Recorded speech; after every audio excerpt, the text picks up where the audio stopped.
Hello everybody. This is version 2 of a video I just made on one of the problems on David Tong's QFT website.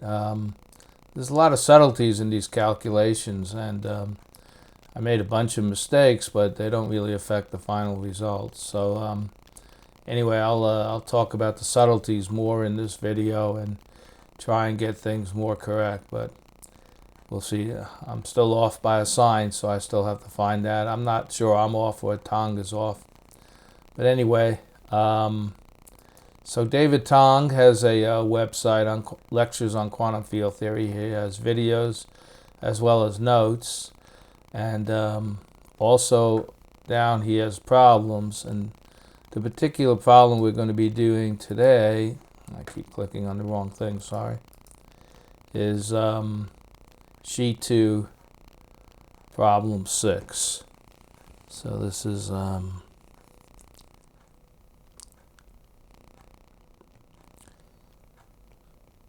sheet 2, problem 6 by David Tong. And this will be version 2. And as the so the problem basically wants you to compute the quantum operator for angular momentum of a classical real scalar field. So let's start. He gives some equations there. I'll just copy them down.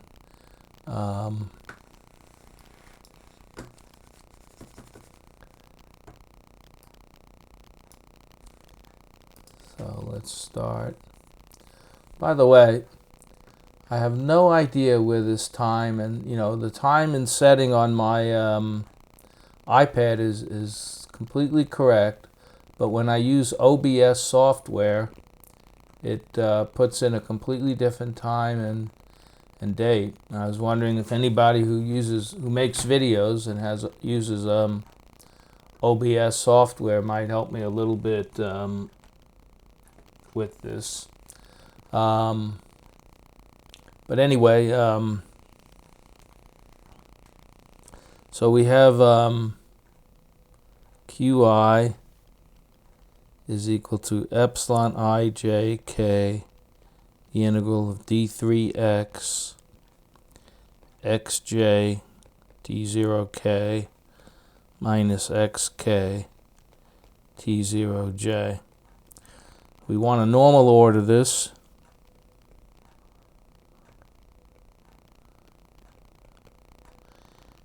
And show that the normal ordered version of Qi is equal to minus I epsilon I j k, the integral of d3p 2 pi cubed a dagger p pj, the partial with respect to pk, minus pk, the partial with respect to pj, ap.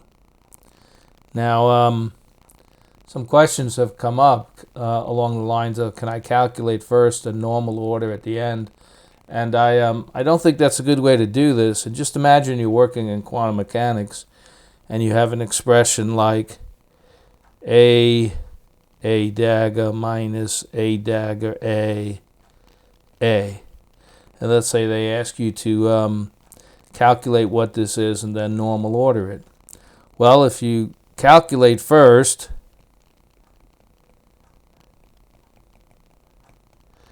you get a, because a dagger, the commutative of a dagger equals 1. So you get a, and then your normal order, and then normal order of a is just equal to a. So you get the answer of a. But if you normal order first, which is what I think you're supposed to do,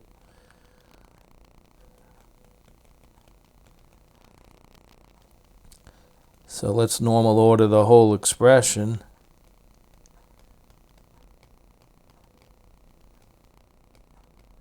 And remember, all normal ordering does is it just moves the creation operators to the left and the annihilation operators to the right.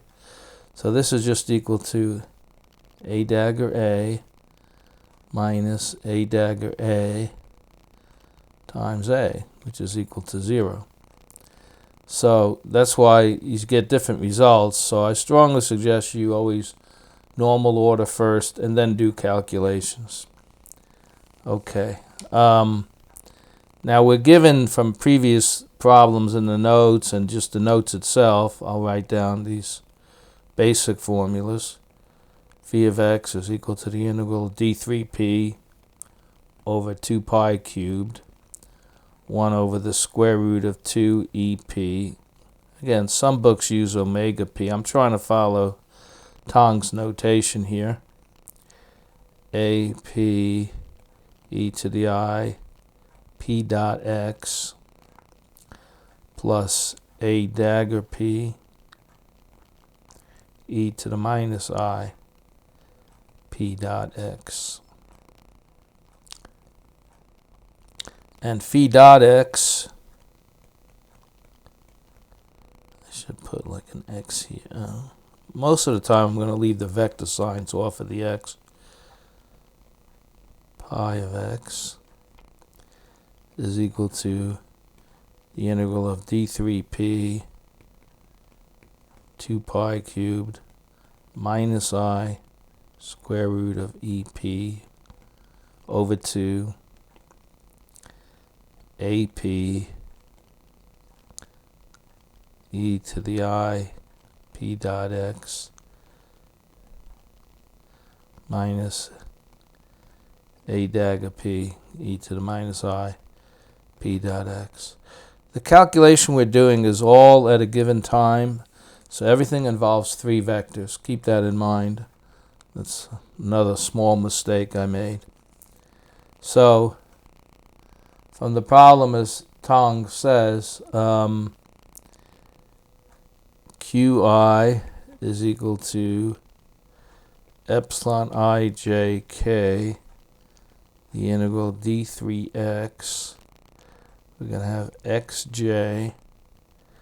Oh, I left out. Also, t0I, which is all we need, is equal to phi dot partial of I phi. Okay, so I have xj phi dot the partial of k phi, and rather than write these terms over and over again, I'm just going to go minus j interchanged with k, and sometimes I'll leave that out by accident, but it's there. Okay, so now let's do some substitutions. So we get Qi equals epsilon ijk, and I'm proceeding very, very slowly because it's easy to make mistakes. I have, and I've seen other people. Xj, that's up to here. Now I substitute in phi dot the integral d3p 2 pi cubed minus I square root of EP over 2 AP e to the I p dot x minus a dagger p e to the minus I p dot x. Then I have times the partial of k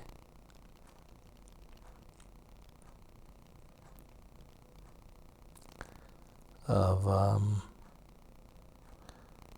partial of k of phi. So I have to substitute in this whole thing. But I use another variable, not p again. I should use q, but I wrote in my notes p prime, so I'm going to stick with that, because if I switch to q while I'm making the videos, I'm just going to add the number of mistakes I make. EP prime. Then I have AP prime e to the I p prime dot x plus a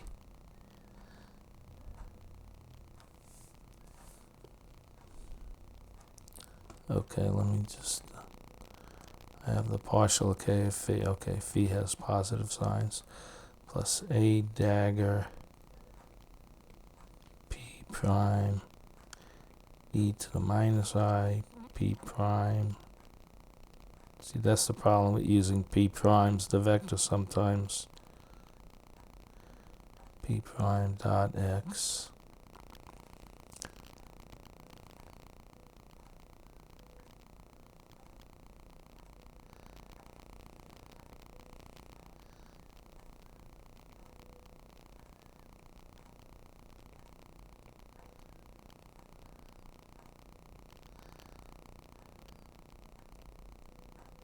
then minus j goes to k.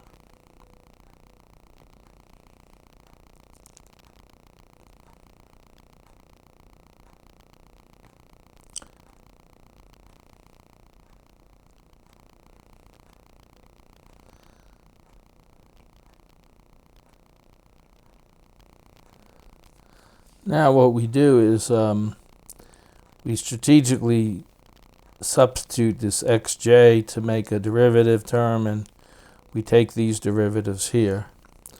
And here's where I made a mistake earlier, because I took derivatives, but I didn't take the derivatives of the AP. I just took the derivatives there. But so I'll correct that this time. So, and I also haven't normal ordered yet. I'm going to normal order after I do this one expression.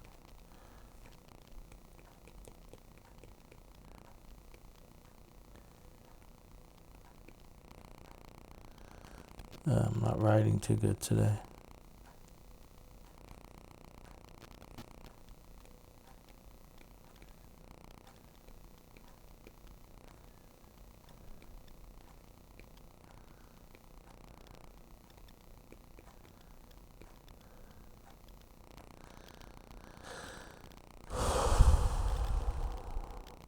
Now we have square roots of 2 and square roots of 2, so that's going to give me a 2. I'm going to minus I over 2, square root of EP over E P prime.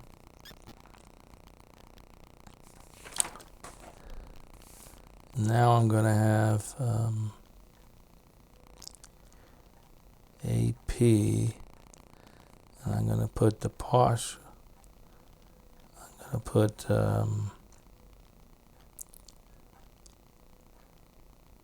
I'll show that this is correct in a second. I, the partial with respect to pj of e to the I p dot x. Okay. Earlier I made offsetting minus errors for this term and this term. The old joke is a good theoretical physicist makes an even number of errors, and a bad theoretical physicist makes an odd number of errors. So we'll see here. The reason why the pj down really is a pj up. So this would be minus I, the partial with respect to pj, e, and these are Cartesian dot products, so they're just like e to the I, let's call it like pm xm. There's a sum, even though both indices are up. We're just doing a Cartesian sum here, and that's what this is. Remember, when we have something like p mu x mu, this is equal to p0 x0 plus p1 x1 plus p2 x2 plus p3 x3, which is equal to p0 x0 minus p1. Oops. I keep making mistakes here.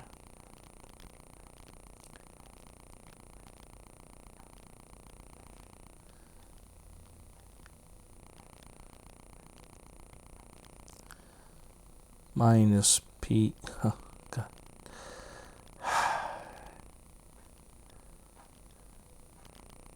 Sorry about that.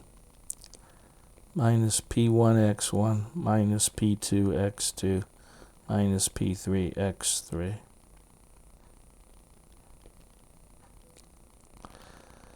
And so, anyway, this is the way it works.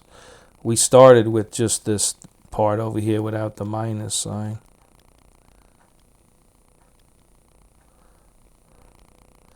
So when I take the partial with respect to pj of this, I'm going to get a minus I, then I'm going to get an I, then I'm going to get a del mj, then I'm going to get an xm, which is equal to xj. That's what we had here. So that's correct there that we want. And then I'm going to get a, now I have to change the, since there's a minus sign in the exponent, I have to change the sign of the term. I didn't seem to do.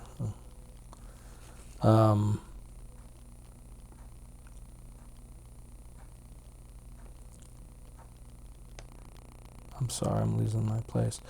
Okay, I want to get the minus sign, so I'm just going to put the plus here. A dagger P. Then I'm going to have an I, like I had before. E to the minus I, P dot X. So here, everything's going to be the same, except that we're going to get a minus sign, which is what we want because we have a minus sign in that term. Okay.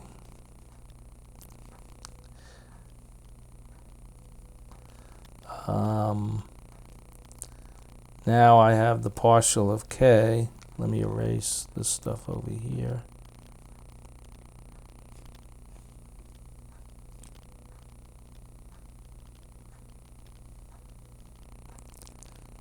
Now when I take the partial of k, again we're taking the partial with respect to xk.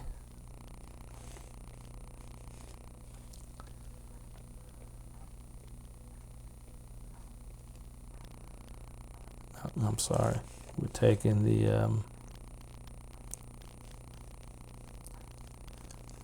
I give up. Everything I do, every time I touch something, this iPad does something that I don't want to do. Okay.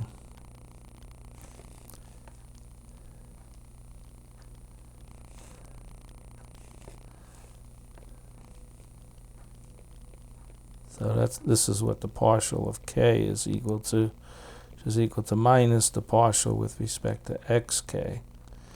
So there's a minus sign on all these things. And then we're going to get a, so when I take the derivative with respect to xk, I'm going to get, for the first term, I'm going to get an ipk.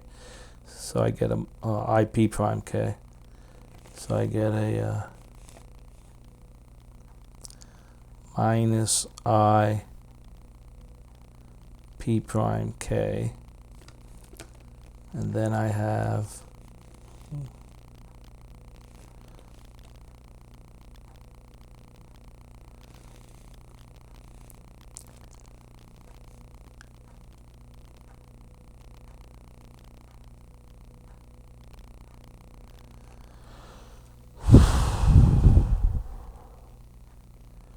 AP prime e to the I p prime dot x. Now, since there's a negative sign in the exponent, I'm going to get that sign come down here. A dagger p prime e to the minus I p prime dot x. Okay, and as usual, minus j goes to k. Okay, I'm going to erase this also.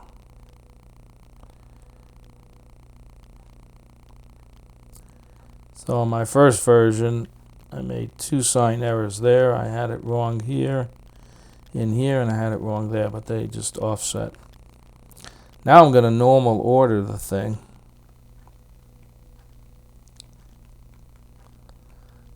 And you'll see that it only affects one term. So let me pull out the I over minus I over 2 epsilon I j k integral d3x d3p prime 2 pi to the 6th. Now we're going to get the 4 terms. Okay. Also, this I here cancels this minus I, so that gets rid of it. So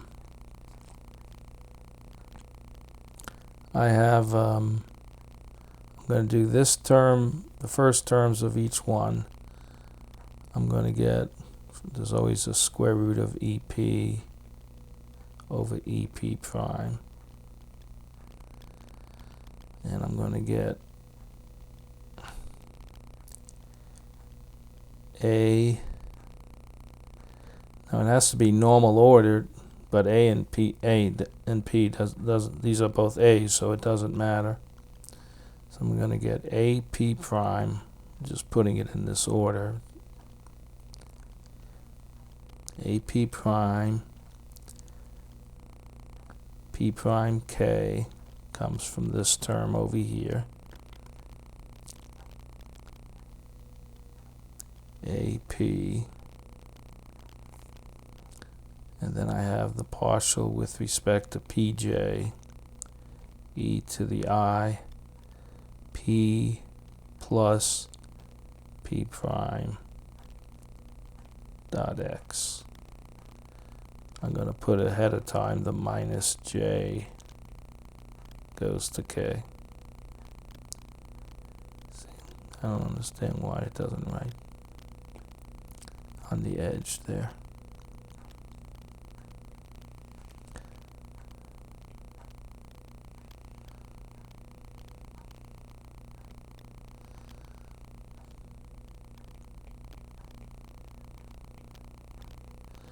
Okay, so that's the first term. That's this term over here. Call that 1.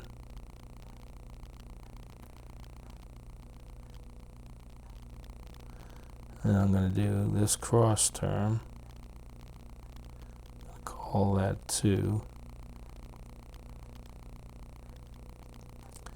So 2 is the only one that has to be normal ordered. I have to put this dagger to the left of that, of the creation. So I have minus A dagger P prime K AP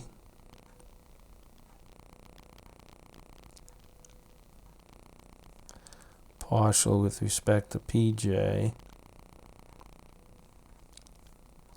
E to the I P minus P prime dot X. This is, and so this is the second term.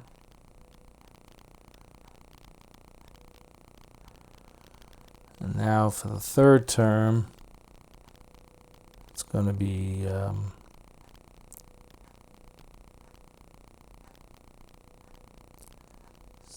3. Now they're both positives, and this one would be ordered correctly anyway. A dagger P prime K partial with respect to PJ E to the minus I P minus P prime dot X. Should have vectors on these x's. Okay, that's term 3. And then the fourth term is right over here. And we get a minus sign on this one. And we can order these any way we want because they're both creation operators.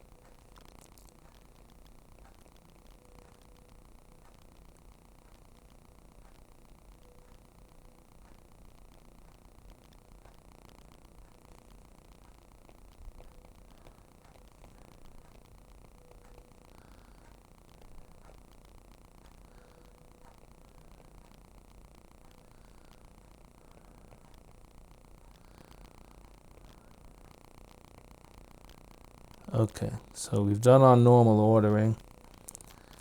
Now, we want to carefully do the x integral first. So I want to get these partial derivatives, which are all on this. I want to get them, do an integration by parts and get them on the other side so that the e to the I x is by itself. So I'm going to write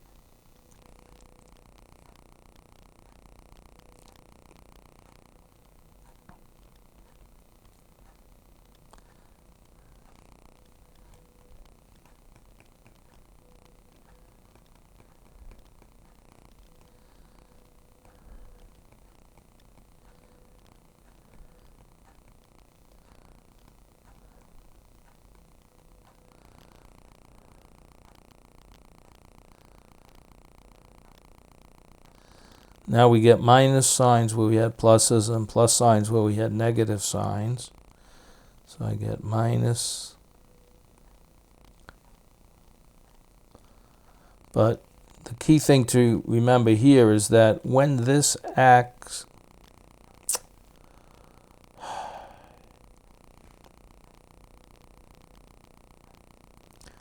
when this partial with respect to pj acts on everything else, it also acts on this EP here. So we need to keep that in mind. So I get minus p prime k a p prime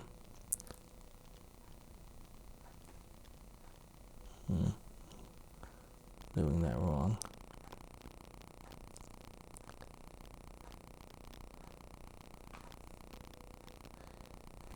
Okay, the partial with respect to pj, it acts on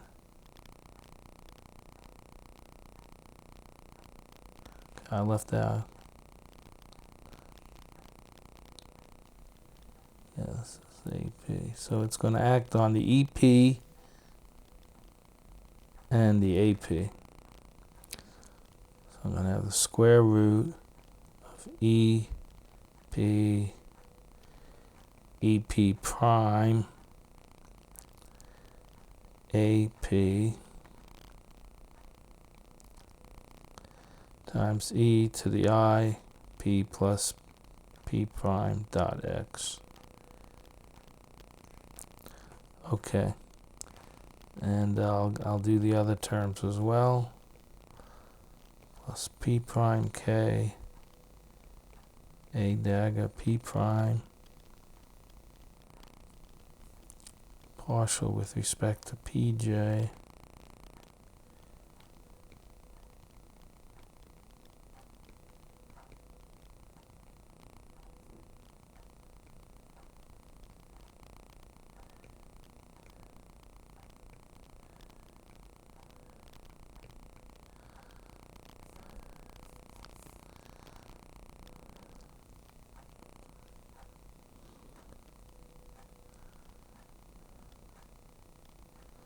Now I have to keep the order on the third term.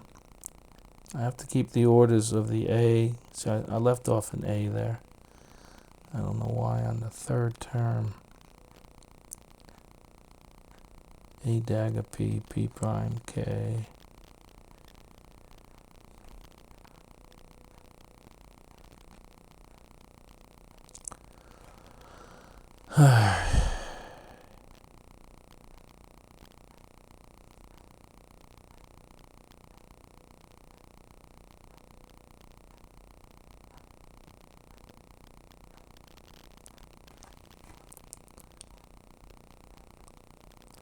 Third term is here. I have A dagger P, P prime K. Should have an AP prime here.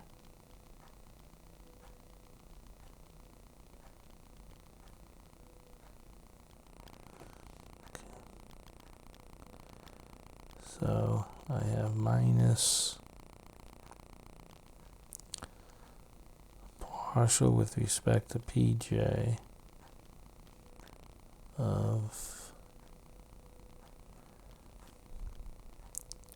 square root of EP over EP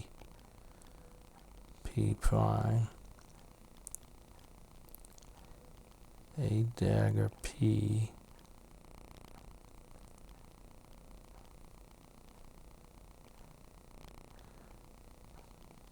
P prime K AP prime.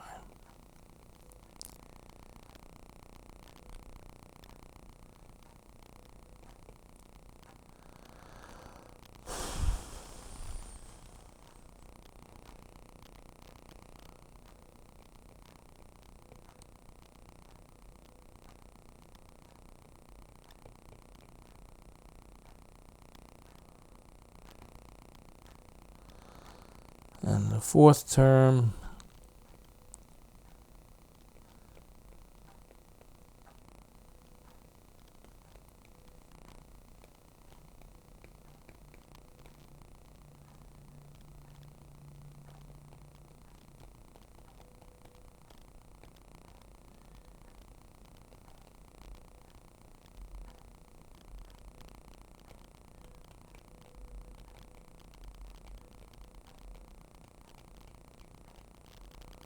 and of course minus J goes to K.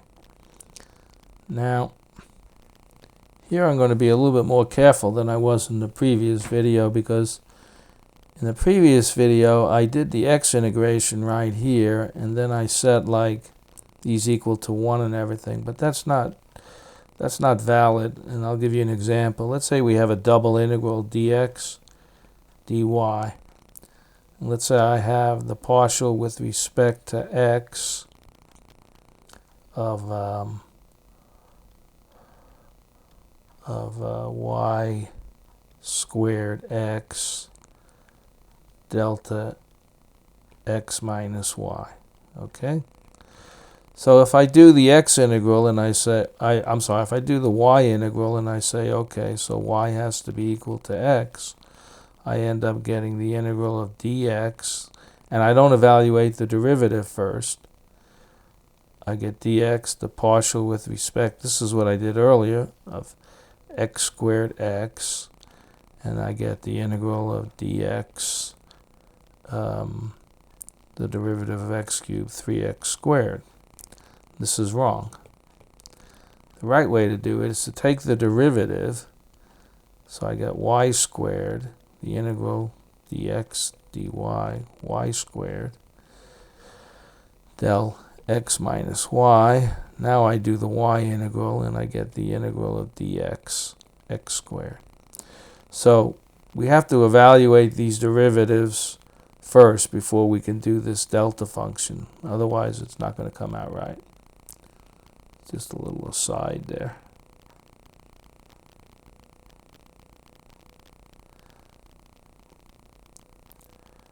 So, but this is the thing about the way it works out.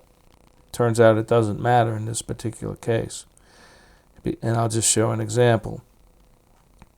We have something like the partial of pj square root of ep over ep prime ap. Now, if we do it the way I did last time, I'm going to do the delta function. I'm going to set EP, dp prime is 1, and I'm going to get the partial of pj ap. What I should actually do is I should do 1 over the square root of EP prime, the partial with respect to pj, square root of EP, times AP. I'm sorry.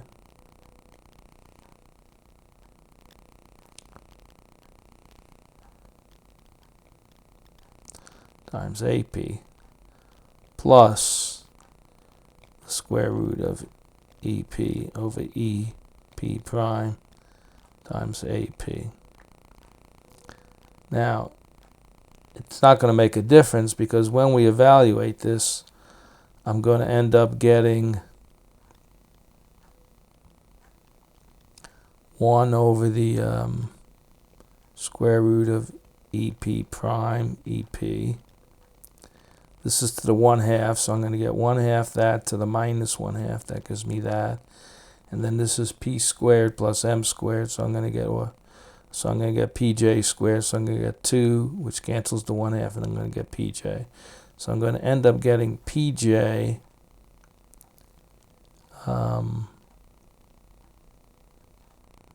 and then I'm going to get AP plus this term.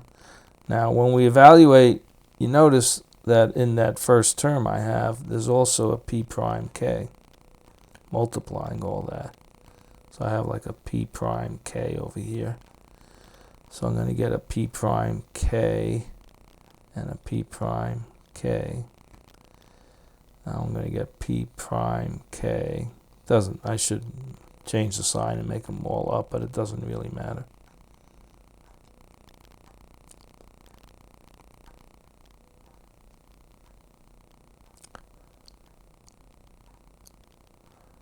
This should be the partial with respect to PJ.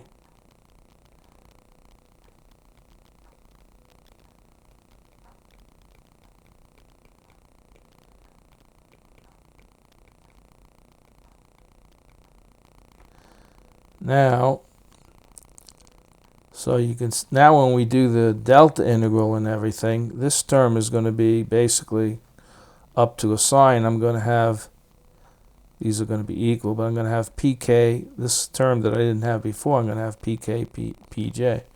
But remember, there's a minus J goes to K. So all symmetric terms vanish, you know. So I'm going to have PK, PJ over E, P, AP minus PJ, PK, EP. Now I see it doesn't quite all cancel because when I do PJ to PK, P changes. No, that's all right. I changed the indices, J go to K. Okay.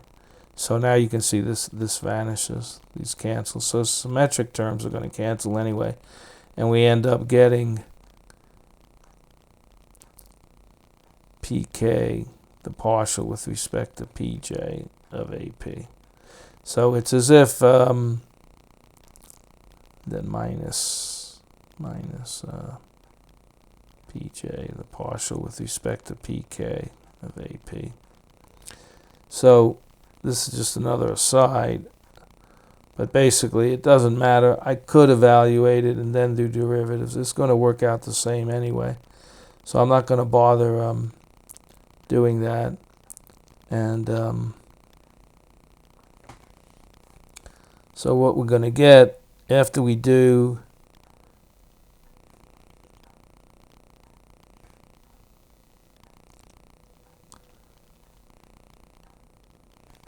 the normal ordered QI now becomes minus I epsilon I j k. And what we're doing is I'm going to do 2 steps at one. The evaluation of all these terms is just going to give me a, when I do the x integral, I'm just going to get 2 pi cubed del p plus p prime, or for these there's going to be a minus sign, and then back to the plus sign for that. And then I'm going to do the p prime integral, and it's not going to matter that I didn't take the derivatives first here as I showed below. And then I'm going to substitute in, like here, I'm going to say p prime equal minus p. So what I get is, now I'm down to one integral, d3p 2 pi cubed. And I'm going to get a minus p, pk, the partial with respect to pj of ap. That's the first term here. We evaluate this term over here. You can see that trick with not bothering with derivatives because of the symmetry. This becomes 1, the partial pj ap. The minus sign disappears because p prime is minus p, and we have a minus sign on the annihilation operator. And then the second term, a dagger p. Here p and p prime are the same. pk, partial pj, ap. And I haven't done the minus j goes to k yet. And then I have a minus sign. Let me just make sure. So this becomes plus because p prime is not equal to minus p. This already was plus. This stays minus, and this will become minus.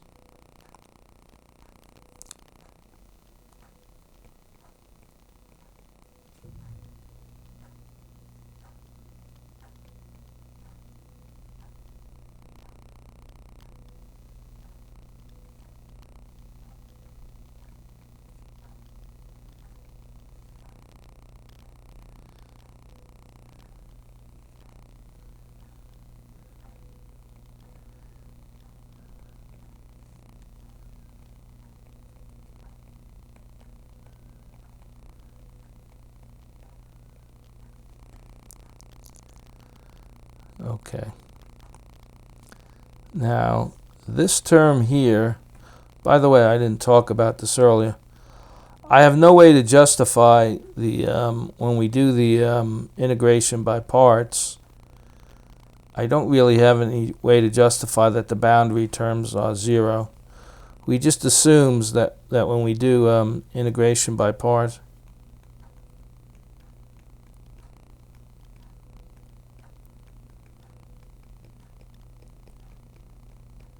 we assume boundary terms are 0. And we can do it one of several ways to assume that. Either we can take a limit and see if at infinity it really is 0, and in this particular case I don't see that. But we can assume that we have periodic boundary conditions. That's one way.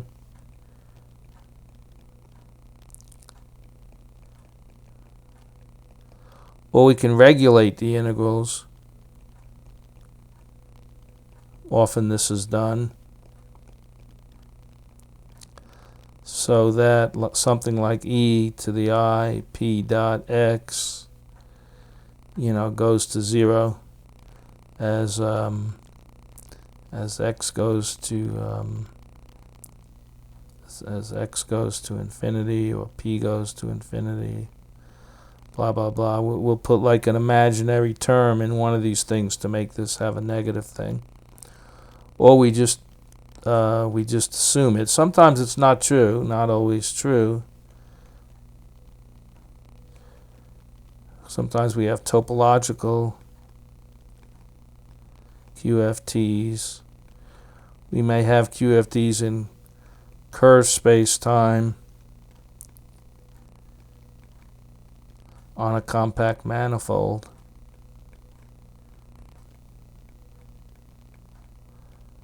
So, but for our purposes in flat space-time, we just always assume that the boundary terms vanish and we can go back and forth. For instance, I want to get all these terms to look the same, so this term over here I'm going to do an integration by parts, and I'm going to get a dagger p, the partial with respect to pj.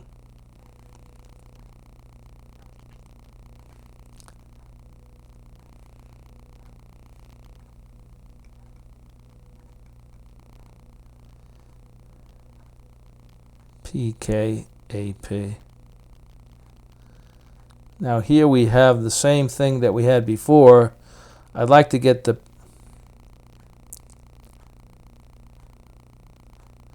pk out of here so it can be like this term and the other terms. And again, if I actually evaluate this, I'm going to get up to a sign del jk AP, but this is going to vanish because when I have del jk is symmetric. I don't understand why this thing keeps doing that to me. This is symmetric. And with the minus j goes to k, it's going to cancel. So this is going to be 0, so I can take the p out of there. Okay. So finally I get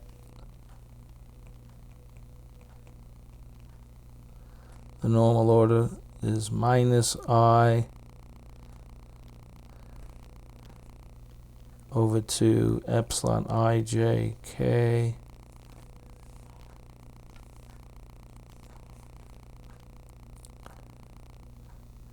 the integral of d3p over 2 pi cubed.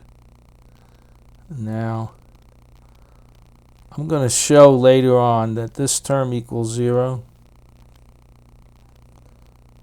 This is equal to 0 and this term equals 0. So I'm just going to concentrate on these two terms. So I get a dagger p pk, the partial with respect to pj.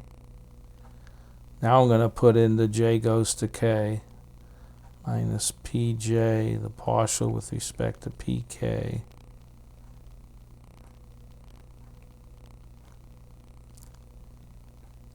AP, and then the third term there I have a dagger p.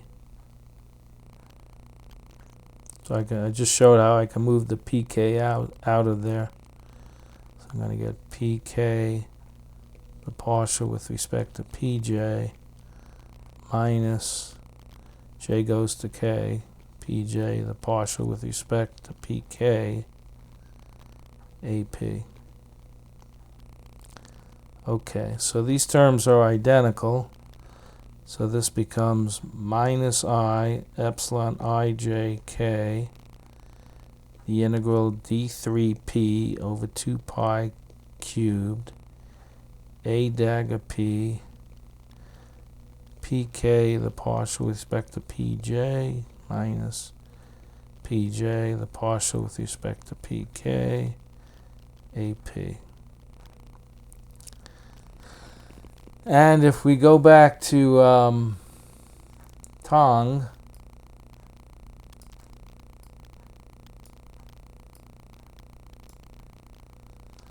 we sort of see that it's identical. We seem to have everything right, except he's got j, k, he's got a negative sign, so we're off by a sign. And okay, so we're off by minus sign. I don't know where I made the error. If I made the error, it could be Tong made the error. So, you know, you never know. Signs are very, very tricky in quantum field theory. And what one needs to do here is, it's not that easy. And I was thinking of doing it, but then I said, no, I probably won't. One needs to somehow get a wave function, not a wave function, but somehow get a state where I have a angular momentum. You know, let's say I have like, you know, x, y. I want a particle going upward like with pj. And this is angular momentum around the z-axis in the positive way. And somehow I need to evaluate this operator on that state. But constructing these states is not that easy. You got to use like a some kind of the right wave function and the creation, and I haven't done it yet, so I'm not too worried about this sign. I either left one out or Tong is off by one. Now I need to show why these things are 0. Hold on one second.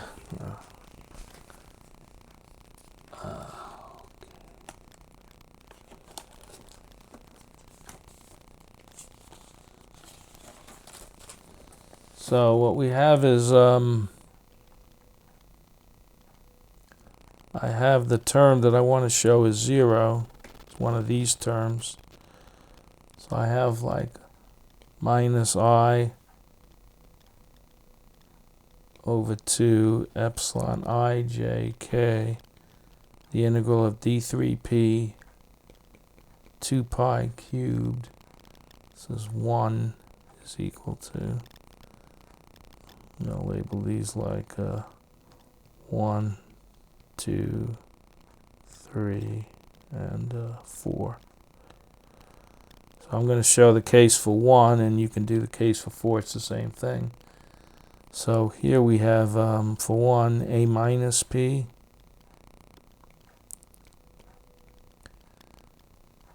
pk partial with respect to pj minus pj partial with respect to pk ap. Now here what I do is, first thing I do is I make the substitution p goes to minus p, and that introduces a negative sign in the measure, but it also changes the limits on the integrals, so that cancels. So now I get minus I over 2 epsilon I j k, the integral d3p 2 pi cubed. Now I have AP. There's 2 p's here, and they both change, so that's offsetting. pk the partial with respect to pj minus pj the partial with respect to pk a minus p. And now I use integration by parts.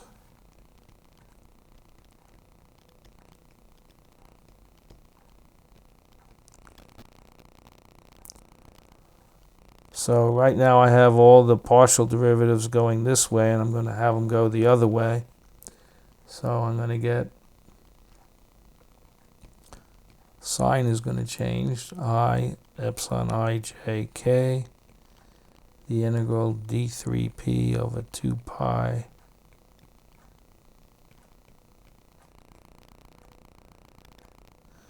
and so now writing it correctly, it doesn't matter how these operators both commute, so it doesn't really matter.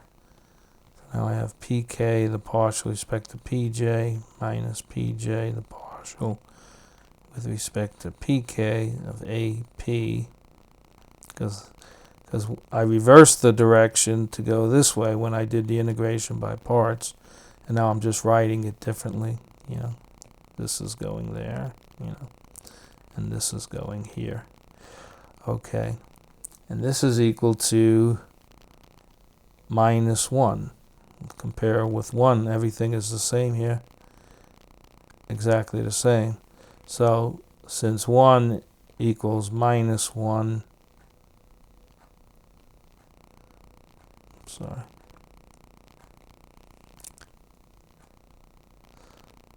so 1 equals minus 1 implies that 1 equals 0. Okay, and 4 is the same thing. 4 equals 0 also. So that's the end of this problem. I just want to say 2 things.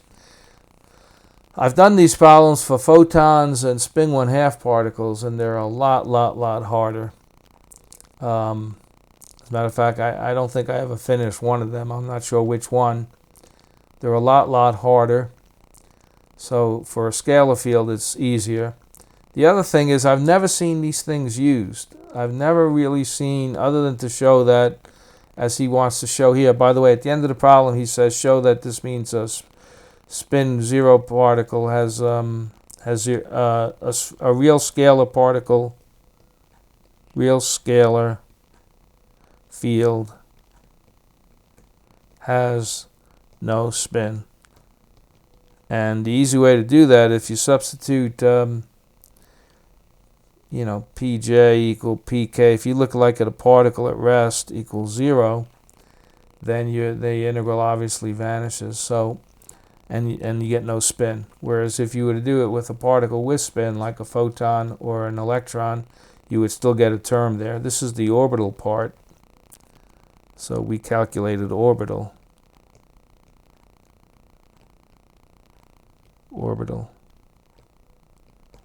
part of angular momentum.